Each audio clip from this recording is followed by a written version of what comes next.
Hello everyone, कैसे हैं आप सब। तो देखिए, टेरर फंडिंग के मामले में ना 15 राज्यों में पीएफआई के जो ठिकाने थे, पॉपुलर फ्रंट ऑफ इंडिया के जो ठिकाने हैं, उनमें जो है एनआईए, ईडी और स्टेट पुलिस के साथ मिलकर जो है एक जॉइंट रेड डाला है, जिससे पीएफआई चीफ को भी हिरासत में ले लिया है। आपको बताना कि पीएफआई यानी पॉपुलर फ्रंट ऑफ इंडिया जो है भारत में जो है एक संगठन है। इसके अतिरिक्त जो है ये एनटीसीए, हाथरस जो कांड था और हिजाब आउटरीच जैसे जो मामले हैं उसमें भी काफ़ी ज़्यादा इनका कनेक्शन देखा जा रहा है। तो देश भर में टेरर फंडिंग मामले में राष्ट्रीय जांच एजेंसी के नेतृत्व में 15 राज्यों में पीएफआई के ठिकानों पर छापेमारी की कार्रवाई की गई है। छापेमारी में पीएफआई के 106 कार्यकर्ताओं को देश में आतंकी गतिविधियों का कथित रूप से समर्थन करने के आरोप में गिरफ्तार किया गया है। तो देखिए, छापेमारी में पीएफआई के 106 कार्यकर्ताओं को देश में आतंकी गतिविधियों का कथित रूप से समर्थन करने के आरोप में गिरफ्तार किया गया है।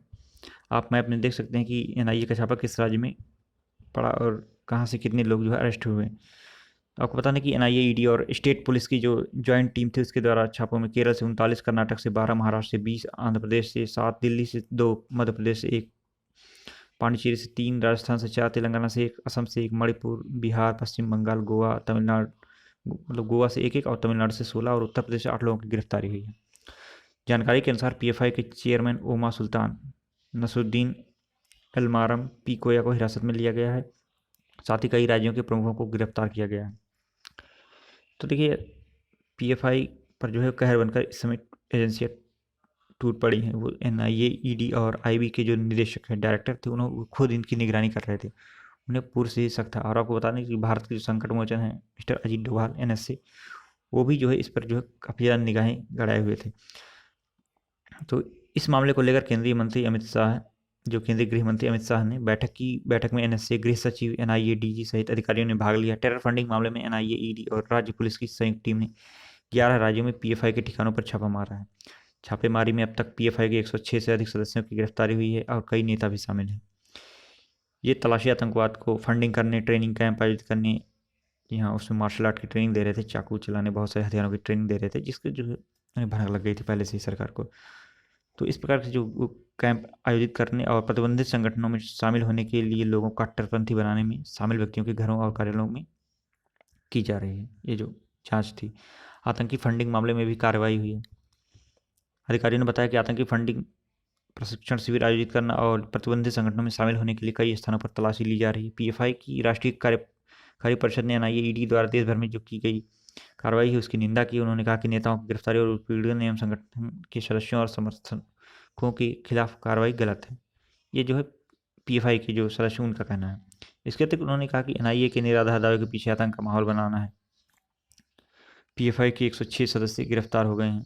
देश भर में 11 राज्यों में बड़ी कार्रवाई करते हुए ऐसा किया। इसके अतिरिक्त जो है ना, पीएफआई के जो दिल्ली प्रमुख था परवेज अहमद, उससे भी गिरफ्तार किया गया है। आपको बता दें कि कार्रवाई के विरोध में कई जगह पे प्रदर्शन भी हुए थे।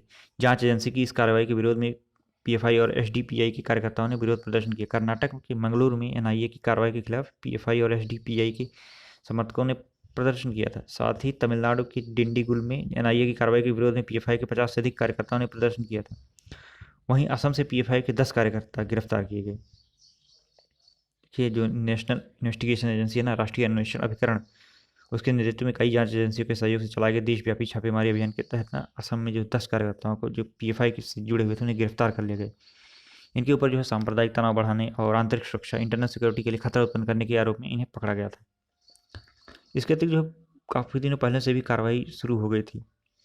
एनआईए ने इस महीने की शुरुआत में ही पीएफआई मामले में तेलंगाना, आंध्र प्रदेश में 40 स्थानों पर छापेमारी की थी और 4 लोगों को हिरासत में लिया था। तेलंगाना में 38 स्थानों, जिसमें निजामाबाद में 23, हैदराबाद में 4, जगत्याल में 7, निर्मल में 2, आदिलाबाद और करीमनगर जिलों में 1 1 और आंध्र प्रदेश में 2 स्थानों, कुर्नूल और नेल्लोर में तलाशी ली गई थी पहले ही। उस दौरान तलाशी अभियान में डिजिटल डिवाइस, दस्तावेज, 2 चाकू, 8,31,500 रुपये कैश जो है और अन्य जो आपत्तिजनक सामान थे वो जब्त किए गए थे। देखिए, यही जो पहले जब ये कार्रवाई हुई थी इसमें जो ये मिला था उसी अनुसार ही भारत सरकार जो है सतर्क हो गई थी। तो एनआईए ने बताया कि सभी आरोपी जो है आतंकी गतिविधियों को बढ़ावा देने के लिए ट्रेनिंग कैंप आयोजित कर रहे थे। अब चलिए बता दें कि क्या है पीएफआई, किन राज्यों में सक्रिय है पीएफआई। तो पीएफआई की स्थापना केरल में 2006 में हुई थी। पीएफआई यानी पॉपुलर फ्रंट ऑफ इंडिया। 1992 में बाबरी मस्जिद विध्वंस के बाद 3 मुस्लिम संगठनों, केरल का राष्ट्रीय विकास मोर्चा, कर्नाटक फोरम फॉर डिग्निटी और तमिलनाडु की मनिथा नीति पासारी के विलय के बाद पीएफआई का जन्म हुआ। बाबरी मस्जिद विध्वंस के बाद दक्षिण भारत में कई संगठन सामने आए थे, जिनमें से कुछ को मिलाकर पीएफआई का गठन किया गया था। पीएफआई खुद को अल्पसंख्यक समुदायों, दलितों और समाज के अन्य कमजोर वर्गों के लोगों को सशक्त बनाने के लिए प्रतिबद्ध एक नव सामाजिक आंदोलन के रूप में बताता है। पीएफआई का दावा है कि वर्तमान में 22 राज्यों में उसकी इकाइयाँ हैं और उसकी जो कुछ वर्षों में अभूतपूर्व वृद्धि हुई। पीएफआई को एशिया के अलावा मध्य पूर्वी देशों से भी काफ़ी ज़्यादा फंडिंग मिलती है। पीएफआई का जो मुख्यालय था वो कोझिकोड में था, लेकिन इसके विस्तार के बाद मुख्यालय को दिल्ली में स्थानांतरित कर दिया गया। पीएफआई के प्रदेश अध्यक्ष नसरुद्दीन एल्मा रोम संगठन के संस्थापक नेताओं में से एक हैं। इसके अखिल भारतीय अध्यक्ष ई अबू बकर भी केरल के रहने वाले हैं। तो इस प्रकार आपने देखा कि पीएफआई क्या है। बाबरी मस्जिद विध्वंस के बाद जो है पॉपुलर फ्रंट ऑफ इंडिया जो है कई इस्लामिक संगठनों के मिलकर जो है बनाया गया था। तो इसके अतिरिक्त भारत सरकार ने मुस्लिम जो युवा मतलब मुस्लिम संगठन के जो युवा हैं उनसे धीरे रखने की अपील की है। इसके अतिरिक्त जो अन्य जो मुस्लिम संगठन हैं, जो समझदार हैं, जो इस बात को जानते हैं कि ये गलत कर रहे थे, उन्होंने भी मुस्लिम संगठन के युवाओं से धीरे और धैर्य रखने की अपील की है। एनआईए ने गिरफ्तार किए गए पीएफआई के कई सदस्यों को कोर्ट में पेश किया।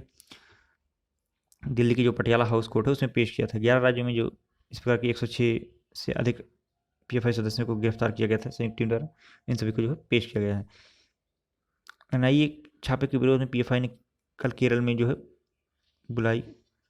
हड़ताल बुलाई थी। तो केरल में पॉपुलर फ्रंट ऑफ इंडिया ने एनआईए के छापे और उसके कुछ नेताओं की गिरफ्तारी को लेकर 23 दिवसीय एक राज्यव्यापी हड़ताल का आह्वान किया था। देश में आतंकवादी गतिविधियों द्वारा मतलब आतंकवादी गतिविधियों का कथित रूप से वित्त पोषण करने को लेकर ये छापेमारी की गई थी। एक पीएफआई सदस्य ने कहा कि इसकी राज्य समिति में पाया कि संगठन के नेताओं को गिरफ्तारी राज्य प्रायोजित आतंकवाद का हिस्सा थी।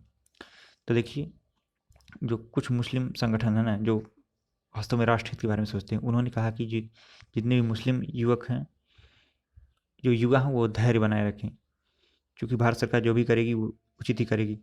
आतंकवादी गतिविधियों का समर्थन करने के आरोप में पीएफआई के खिलाफ राष्ट्र एनआईए समेत अन्य एजेंसियों की कार्रवाई की पृष्ठभूमि में कई मुस्लिम संगठनों ने समुदाय के युवाओं से गुरुवार को धैर्य से काम लेने की अपील की। उन्होंने कहा संगठन पीएफआई और ऐसे अन्य जो सल्फी वहाबी संगठन है ना, ये देश की सूफी बहुसंख्यक आबादी की बुनियादी विचारधाराओं से युवाओं को बरगलाना चाहते हैं, लेकिन यह स्थिति इस्लाम, देश और इंसानियत के हित में नहीं है।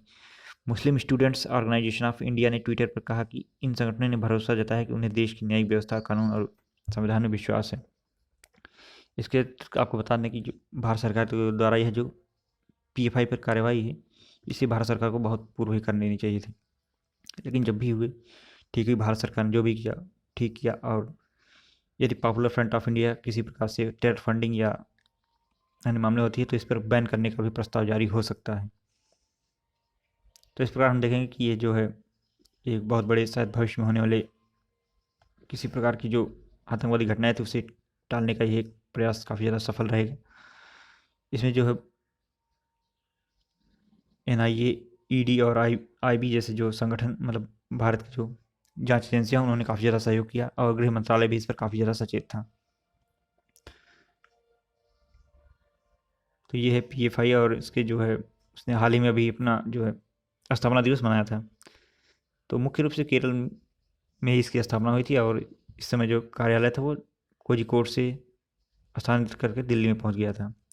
फिर भी जो भी हुआ, भारत सरकार अब चाहते हैं जल्द से जल्द इस पर कोई निर्णय दे और इस प्रकार के जो अन्य संगठन जो भी आतंकी फंडिंग के मामले में जुड़े हुए हैं उन सभी पर जो है रोक लगाए और उनकी किसी प्रकार की जो एक्टिविटी है उस पर भी रोक लगाए।